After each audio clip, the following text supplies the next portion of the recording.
Halo, kembali lagi dengan kami Java Football. Kali ini kami John dan Cok akan ngosan ya. Ngosan kali ini kami akan membahas Kanjuruhan menyatukan kita. Nah, bagaimana ceritanya kok Kanjuruhan menyatukan kita ini?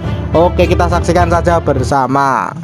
Nah, kali ini saya akan membahas klub dari luar Jawa Tengah dan Yogyakarta ataupun DIY. Nah, kali ini saya akan membahas tim yang dulu juga pernah kita bahas di konten ini waktu awal-awal ya. Konflik kedua supporter ini mungkin sudah parah ataupun konkret, bahkan sampai dibesar-besarkan media dan lain-lain. Bahkan saya pribadi sendiri ini, wah, kedua supporter ini sangat sulit sekali ini nanti berdamai. Wah, ini bakal repot. Bahkan kedua supporter ini sama-sama mempunyai basis yang besar di Liga Indonesia ini.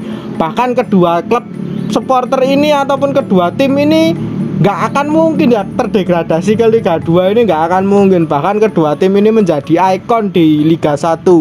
Itu menjadi ibarat kata itu sekarang sudah menjadi ya percontohan atau mungkin supporter-supporter lainnya itu kiblatnya Dorono. Wah, supporter gede selain ada Persebaya dan supporter-supporter lainnya. Nah, ini menjadi utama ya, ini Persija dan Persib Bandung.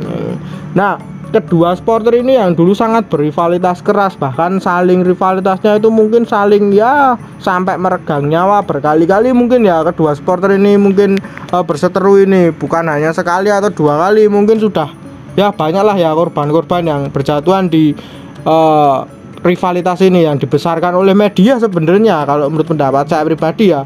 Nah, akhirnya kedua supporter ini bisa berdamai dengan adanya tragedi Kanjuruhan yang mungkin merenggut ratusan nyawa itu ya. Kedua supporter ini mungkin sudah memutuskan untuk berrivalitas sehat. Nah, kalau mau berrivalitas sehat itu sebaiknya mencontoh klub-klub dari Jateng dan DIY ini.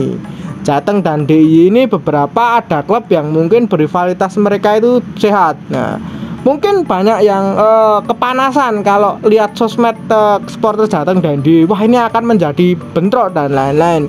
Tapi memang kedua supporter Jateng dan DIY ini memang kalau berrivalitas seperti itu, melakukan sewur dulu di sosial media dan lain-lain. Nah, akhirnya The Jack dan Viking ini bisa berdamai ya. Kemarin bahkan Viking Bobotoh ini awet di Pakansari, bahkan di Bekasi beberapa itu aman-aman saja menggunakan baju Bobotoh sampai Jakarta juga beberapa juga aman-aman saja, tidak ada gangguan selain apapun ya.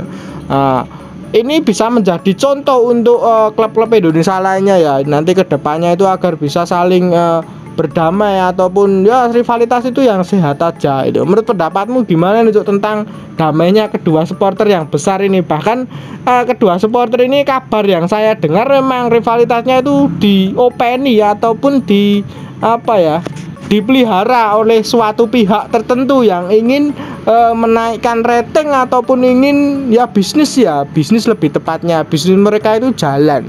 Menurut pendapatmu gimana ini, Cuk? Ya, perseteruan Jackmania dan Bobotoh ini banyak bercucuran darah ya, saling ya korban satu sama lain ya, entah itu dari pihak Jackmania entah dari Bobotoh, itu banyak korban yang meninggal dunia. Sampai bingung gimana caranya untuk mendamaikan mereka berdua, itu paling susah ya, bahkan menjadi corong lah ya loh. Ya kalau memang ada info soal perdamaian ini ya, saya duga akan mengakibatkan mungkin 90% itu pengaruhnya ke seluruh Indonesia.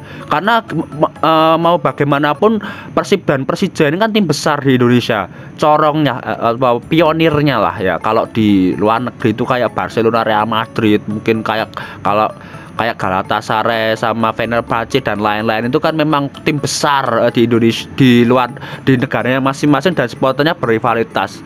Jadi kalau memang ini kejadian ini bisa ada perdamaian, 90% itu efeknya bakal ada untuk perdamaian seluruh supporter di Indonesia lainnya. Jadi mungkin akan dicontoh lah oleh seluruh Indonesia, ini bagus sekali. Jadi memang saya harap itu kan kejadian Mataram is Love atau perdamaian antara supporter Persolo dan PSIM ini bisa merembet ke Persija.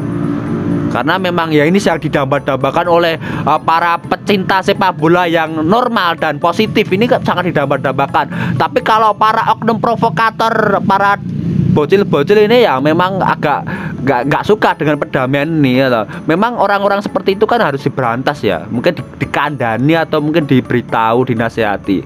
Nah tapi kalau untuk para supporter positif yang seperti kita ini ya, kita sangat bahagia mendengar kabar ini, luar biasa.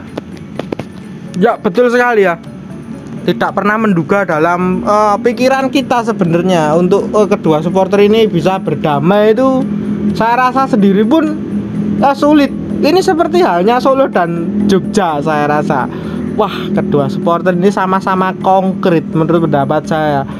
Akar permasalahannya aja kurang tahu, bahkan kurang jelas. Kalau Solo dan Jogja mungkin berawal dari away atau mungkin kandang menjangan atau mungkin apa, saya juga kurang tahu ya. Ini masalahnya juga agak rumit. Nah, lalu sampai menular sampai ke anak cucu, sampai bahkan sampai sekarang. Wah.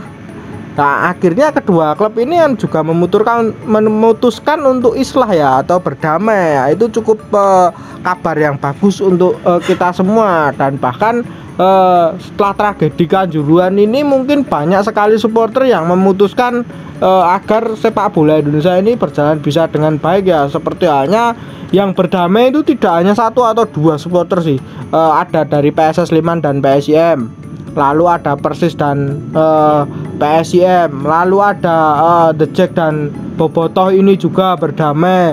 Lalu juga beberapa supporter juga memutuskan untuk ya udahlah, supporteran ya yang biasa aja, nggak usah terlalu ribet-ribet. Nah, kecuali mungkin beberapa mungkin anak atau bocil-bocil lah ini ingin mencari jati diri atau mungkin ingin mencari eksistensi atau mungkin ingin mencari ya seperti halnya ketenaran dan lain-lain. Beberapa mungkin masih ada ya, seperti pelemparan bis Persis kemarin di Tangerang, lalu Bobotoh kemarin yang diserang di Pakansari, lalu beberapa supporter-supporter yang ingin mencari eksistensi itu banyak lah ya. Kalau saya menyebutkan itu ya, saya harap sih kedepannya supporter Indonesia itu agar bisa berdamai, tidak hanya seperti ini terus loh. Rivalitasmu itu dipelihara oleh orang-orang tertentu, maneman gitu.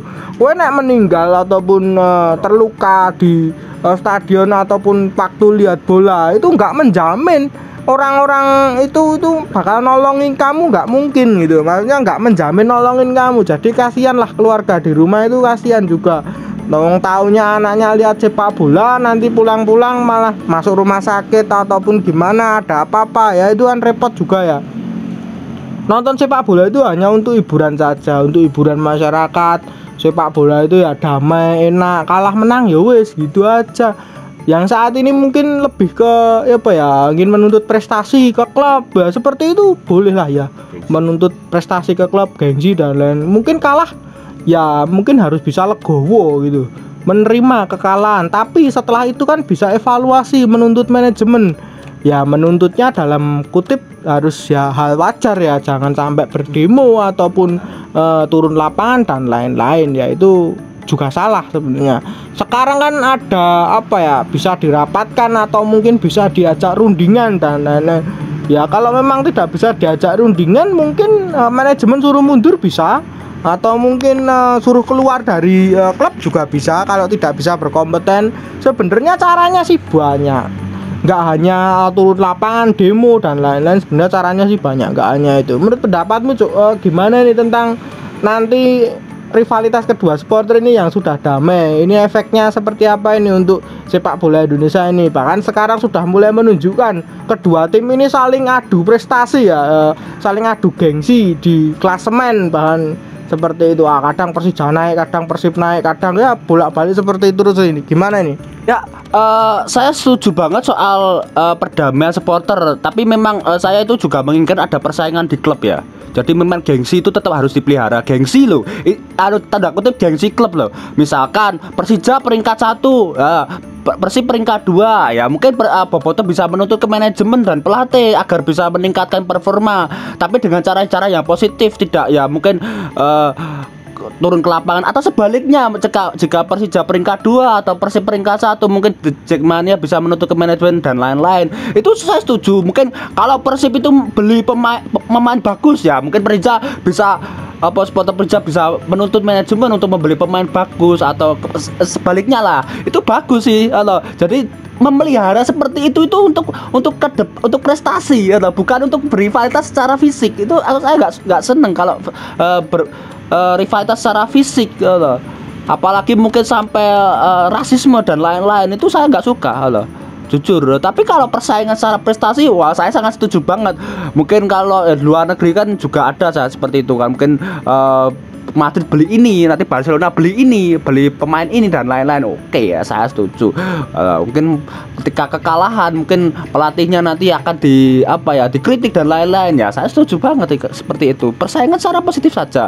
Jadi memang orientasinya bukan orientasi cari eksistensi terus mengalahkan supporter lawan dengan kekerasan, enggak. Tapi eksistensi lewat klub. Jadi prestasi lah ya. Ya, betul sekali ya, eksistensinya itu prestasi ya, seperti itu tuh bagus orientasinya. Jangan hanya adu gengsi karena paling menang, supporternya paling berani dan lain-lain. Jangan seperti itu ya, sebenarnya itu nggak bagus lah ya. Kalau di Indonesia diterapin masih belum bisa seperti itu. Nah, mungkin itu dulu saja perbincangan kita. Jangan lupa like, comment, dan subscribe.